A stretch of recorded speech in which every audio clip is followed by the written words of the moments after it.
Guangzhou et je fais du tennis de table. J'ai un handicap intellectuel, mais c'était compliqué à voir. J'ai découvert en fait par mes parents. Et puis du coup, c'est mes parents qui m'ont fait demander de faire du tennis de table.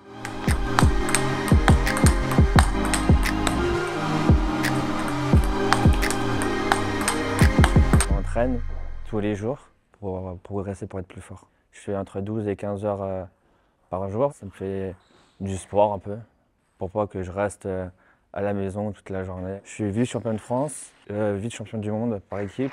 Je suis 15 mondial.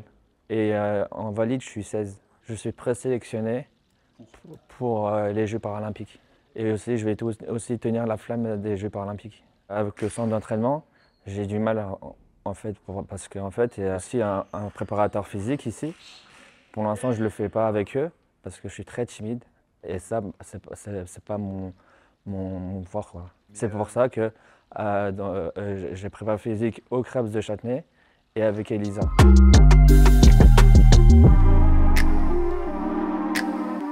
Quand je joue au tennis de table, on joue, on se fait plaisir. Oui, on se sent comme les autres, oui. Je voyage beaucoup surtout.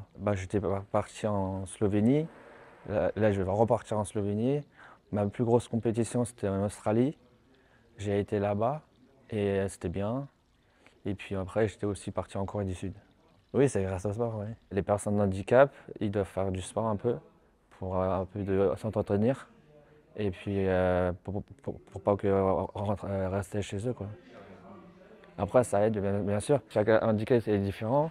Quand je commence un match, je me concentre je me concentre au match et puis ensuite, je ne m'occupe pas de mon handicap. Déjà, le handicap, c'est compliqué à prononcer, mais pour le ping, oui. Aller encourager les Jeux paralympiques et puis aller la France.